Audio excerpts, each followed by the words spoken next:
कैसे हैं आप सब लोग। शायद ठीक ही होंगे इस लॉकडाउन में। जैसे मैं आपको आज 7 पोकेमॉन्स के बारे में कंपेयर करने वाला हूँ, कौन सा सबसे अच्छा है। Mega X Greninja, Sceptile, Infernape, Mega X Charizard, Groudon, Bulbasaur और है हमारा ब्लेज़िकिंग।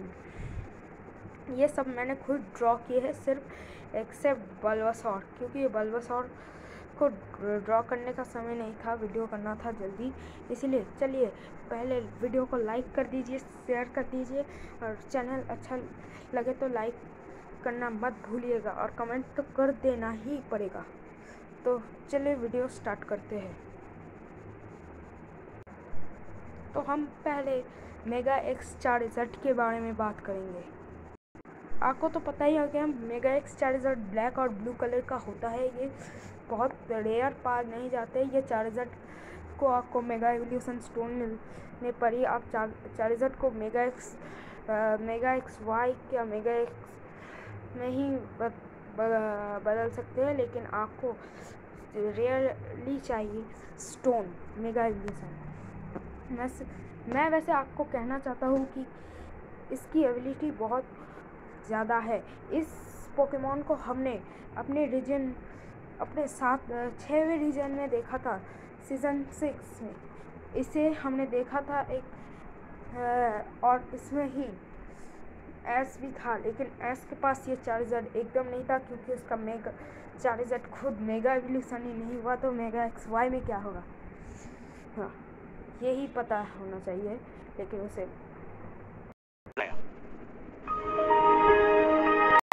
अच्छा। तो हमने देखा क्या चारिज़ार्ड, इसके बारे में देखा। अब नंबर 2 की तरफ बढ़ रहे हैं। Number 2 septile. ये जो बंदा है, ये तो आप सबको पता है, स्टाइलिश पोकेमॉनों में से एक सेप्टाइल। इसको हमने 3rd रीजन में देखा हुआ था। इसके पास ये सेप्टाइल था और उसका सेप्टाइल बहुत ज़्यादा ताकतवर और स्ट्रॉन्ग था। जैसे उसने एक पोकेमॉन को भी हराया है, वो भी मिथिकल टाइप पोकेमॉन था, डार्कराय। ऐसे पोकेमॉन्स को हराने के लिए सेप्टाइल के पास बहुत ताकत होनी चाहिए, और ऐसी ताकत सिर्फ सेप्टाइल के पास ही क्यों थी वो पता नहीं, लेकिन एस ने सीज़न 4 में डार्कराय के खिलाफ हमारे सेप्टाइल को इस्तेमाल किया था। वैसे उस साल वो हार गया था फाइनल्स में जाकर, लेकिन तब भी सेप्टाइल ने उसका बहुत अच्छा साथ दिया। और मैं ये जो मजा है हिंदुस्तान के हर व्यक्ति को देना चाहता हूँ। आप सबको तो पता चल गया सेप्टाइल के बारे में। अब चलिए मैं आपको नंबर 3 तक ले चलता हूँ। अब ब्लेज़िकिंग के बारे में बात करेंगे। ब्लेज़िकिंग की जितनी तारीफ करूँ वो कम है। ये ऐसा फायर टाइप पोकेमॉन है जिसकी ताकत बहुत एक्स्ट्रा पावरफुल है, और इसने बहुत सारे पोकेमॉन को हरा चुका है। हमने इसे हर एक रीजन में नहीं देखा है। 1, 2, 3, 4, 5, 6, 7 इन रीजन्स में देखा है। रीजन 1 में हमने इस ब्लेज़िकिंग को नहीं देख पाए, क्या पता लगता है दिखाया नहीं गया है। लेकिन ब्लेज़िकिंग की ताकत जितनी ज़्यादा मैं कहूँगा उतनी कम हो जाएगी। इसे बहुत ज़्यादा ताकत है।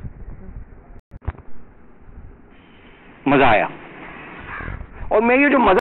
हाँ ठीक। अब चलिए मैं आपको नेक्स्ट की तरफ ले जा रहा हूँ, इन्फर्नेप। इस वाले पोकेमॉन को तो आप जानते ही होंगे। इन्फर्नेप फायर टाइप पोकेमॉन है। इसने तो सीज़न 4 में धूम ही मचा दी थी जब इसकी लड़ाई चल रही थी।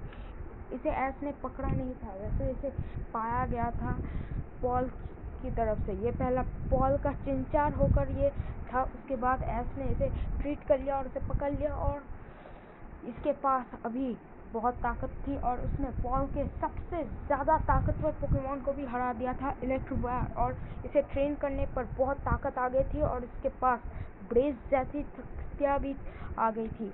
इस इन्फर्नेप को हराना मुश्किल ही नहीं, नामुमकिन था जब ये सीज़न 4 में खेल रहा था। तो अब नेक्स्ट की तरफ बढ़ते हैं, ग्राउंडॉन। अब तक तो हम ऐसे ही नॉर्मल टाइप पोकेमॉन्स के बारे में बात कर रहे थे। अब हम एक पोकेमॉन के बारे में बात कर रहे हैं जो कि गॉड है, गॉड ऑफ पोकेमॉन्स। हाँ, आप हैरान होंगे लेकिन ये सच है कि ये ग्राउडॉन गॉड ऑफ पोकेमॉन्स है और ये गॉड ऑफ लैंड के नाम से भी जाना जाता है। इसकी शक्ति हम बहुत ही इंटरेस्टिंग है। अगर आपने द मूवी ऑफ ग्राउडॉन देखा है तो आप प्लीज़ उसे देखना मत भूलिएगा, अगर आपने नहीं देखा है तो ही। और ये बहुत इंटरेस्टिंग मूवी चल रही थी, एंड में तो रोना ही आ गया था आपको देखे तो। लेकिन आप प्लीज़ इसे देखना मत भूलिएगा और लाइक और सब्सक्राइब करना मत भूलिएगा इसके साथ साथ प्लीज़। और इस ग्राउडॉन को बहुत शक्तियाँ चाहिए होती है और ये बहुत ताकतवर भी होता है, और इसे ताकतवर बनाने में हम कंपैरिजन करने से बहुत ताकतवर है। बल्बासौर, ये रहा, आपको पता ही होगा ये पोकेमॉन बल्बासौर है और इसे पकड़ना ईजीएस्ट था। इसे हमने फर्स्ट रीजन में देखा था और सेकंड रीजन में जब एस ने इसे फर्स्ट रीजन में पकड़ा था तो ये एक टाउन में था और ये बहुत शक्तिशाली था। एस का ये बल्बासौर बहुत रेयर था और ये विकसित होना नहीं चाहता था। ये विकसित होने का चांस था लेकिन इसमें विकसित नहीं हुआ। वैसे ये बहुत अमेजिंग बात है। अब चलते हैं हमारे नंबर 7 की तरफ और लास्ट की तरफ। उसके बाद हम कंपैरिजन करेंगे कौन सबसे ताकतवर है। ग्रीनिंजा मेगा एक्स, ये जो आप अभी पिक्चर देख रहे हैं ये ग्रीनिंजा मेगा एक्स की है और ये बहुत ताकतवर और बहुत रेयर पोकेमॉन था। इसे एस ने पकड़ा था अपने छठे रीजन में और इस पोकेमॉन के साथ इसका दिल जुड़ा हुआ था और इसके पास मेगा एवोल्यूशन भी था और ये मेगा एवोल्यूशन भी है अभी, और ये शक्तिशालियों में से एक था, इसीलिए इसे हमने इस लिस्ट में रखा भी था। अब हम कंपैरिजन के बारे में बात करेंगे। तो ये रहा पॉइंट टेबल आप चाहे तो इसका स्क्रीनशॉट भी दो सकते हैं। तो मैं कह भी देता हूँ नंबर 7 में मेगा एक्स चार्जर है क्योंकि इसके साथ बहुत ताकत है, लेकिन तब भी मैंने इसे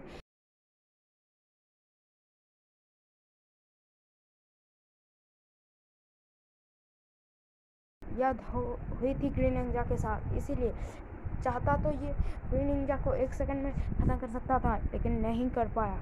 ग्राउडॉन गॉड होने के नाते भी आपको वो मूवी देखनी चाहिए तो आप समझ जाएंगे क्या क्या हुआ था और क्या नहीं। इसके बाद बल्बासौर ने ज़्यादा कुछ नहीं किया था और वैसे भी बल्बासौर की एक खासियत नहीं थी कि वो इवॉल्व नहीं हुआ था।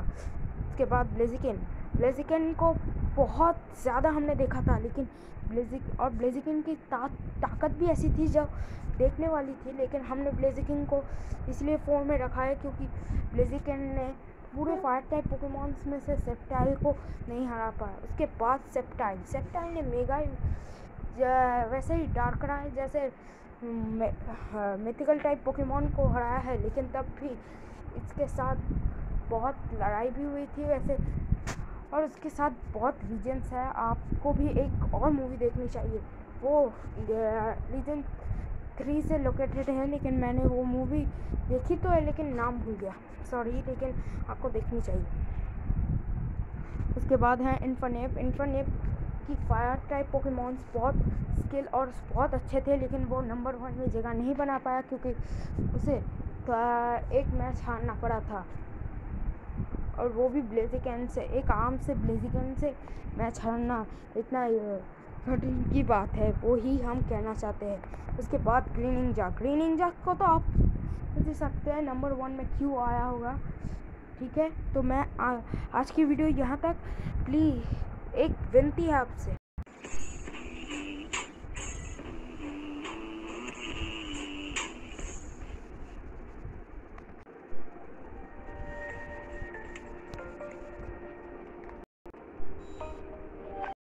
तो ओके, आज की वीडियो यहाँ तक। ओके, बाय बाय और गुड नाइट।